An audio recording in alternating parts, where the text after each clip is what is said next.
ಶುಭೋದಯ, ನಮಸ್ಕಾರ, welcome to YoYo Kannada weather report. ದೇಶದ ಎಲ್ಲ ಕಡೆ ಮಳೆಯ ಹವಾಮಾನ ಪರಿಸ್ಥಿತಿ ಸ್ವಲ್ಪ ಕುಗ್ಗಿದೆ. ಹಿಂಗಾರು ಮಳೆ ದುರ್ಬಲಗೊಂಡಿದ್ದು ದಕ್ಷಿಣ ಹಾಗೂ ಉತ್ತರ ಭಾರತದಲ್ಲಿ ಮಳೆ ಸ್ವಲ್ಪ ಕಡಿಮೆ ಆಗುತ್ತಾ ಬರ್ತಾ ಇದೆ. ಚಳಿ ಆವರಿಸಿದೆ.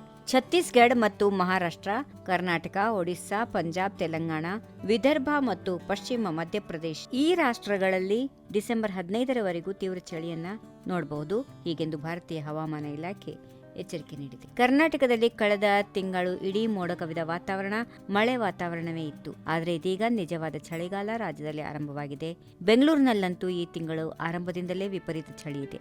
ಆದರೆ ಕೆಲವು ಜಿಲ್ಲೆಗಳಲ್ಲಿ ಇನ್ನೂ ಚಳಿ ಆರಂಭ ಆಗಿಲ್ಲ. ಆದರೆ ಇದೀಗ ಕರಾವಳಿ ಜಿಲ್ಲೆಗಳಲ್ಲೂ ಚಳಿ ಹೆಚ್ಚಾಗಿದ್ದು, ರಾಜ್ಯದಲ್ಲಿ ಕೆಲವು ದಿನಗಳಿಂದ ಶುಷ್ಕ ವಾತಾವರಣ ಇತ್ತು. ಆದರೆ ಇದೀಗ ಮೈ ಕೊರೆಯುವಂತೆ ಚಳಿ ಆರಂಭವಾಗಿದೆ. ಇದೀಗ ಮಳೆಯ ಅಲರ್ಟ್ ನೀಡುತ್ತಿದ್ದ ಭಾರತೀಯ ಹವಾಮಾನ ಇಲಾಖೆ ರಾಜ್ಯದಲ್ಲಿ ತೀವ್ರ ಶೀತಗಾಳಿ ಬೀಸಲಿದೆ ಎಂದು ಎಚ್ಚರಿಕೆ ನೀಡಿದೆ. ಸದ್ಯ ಕರ್ನಾಟಕಕ್ಕೆ ಯೆಲ್ಲೋ ಅಲರ್ಟ್ ನೀಡಲಾಗಿದೆ. ಉತ್ತರ ಕರ್ನಾಟಕದ ಹಲವಾರು ಜಿಲ್ಲೆಗಳಲ್ಲಿ ಶೀತಗಾಳಿ ಅಪ್ಪಳಿಸಲಿದೆ ಎಂದು ಭಾರತೀಯ ಹವಾಮಾನ ಇಲಾಖೆ ಸೂಚನೆ ನೀಡಿದೆ.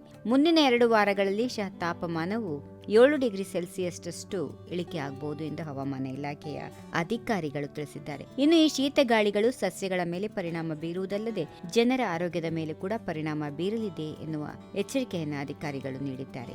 ಮುಂದಿನ 3 ದಿನಗಳಲ್ಲಿ ಉತ್ತರ ಒಳನಾಡಿನ ಬಾಗಲಕೋಟೆ, ವಿಜಯಪುರ, ಬೆಳಗಾವಿ, ಬೀದರ್, ಕಲಬುರಗಿ, ರಾಯಚೂರು, ಯಾದಗಿರಿ ಜಿಲ್ಲೆಗಳಲ್ಲಿ ಶೀತಗಾಳಿ ಹೆಚ್ಚಾಗಿ ಇರಲಿದೆ ಎನ್ನುವ ಮುನ್ಸೂಚನೆ ನೀಡಲಾಗಿದೆ. ದಕ್ಷಿಣ ಒಳನಾಡಿನ ಬೆಂಗಳೂರು ಗ್ರಾಮಾಂತರ, ಬೆಂಗಳೂರು ನಗರ, ಚಿತ್ರದುರ್ಗ, ಕೋಲಾರ, ರಾಮನಗರ, ಶಿವಮೊಗ್ಗ, ಕೊಡಗು, ಮೈಸೂರು, ವಿಜಯನಗರ, ಬಳ್ಳಾರಿ, ಚಿಕ್ಕಬಳ್ಳಾಪುರ, ದಾವಣಗೆರೆ, ಮಂಡ್ಯ, ಚಿಕ್ಕಮಗಳೂರು, ಹಾಸನ, ಚಾಮರಾಜನಗರ, ತುಮಕೂರು ಜಿಲ್ಲೆಗಳಲ್ಲಿ ಕೂಡ ಒಣ ಹವೆ ಇರಲಿದೆ ಎನ್ನುವ ಸೂಚನೆ ನೀಡಲಾಗಿದೆ. ಆದರೆ ಕರಾವಳಿ ಜಿಲ್ಲೆಗಳಾದ ದಕ್ಷಿಣ ಕನ್ನಡ, ಉಡುಪಿ, ಉತ್ತರ ಕನ್ನಡ ಜಿಲ್ಲೆಗಳಲ್ಲಿ ಒಣ ಹವೆಯ ಜೊತೆಗೆ ಚಳಿಯ ವಾತಾವರಣ ಇರುತ್ತದೆ ಎಂದು ಹವಾಮಾನ ಇಲಾಖೆ ತಿಳಿಸಿದೆ.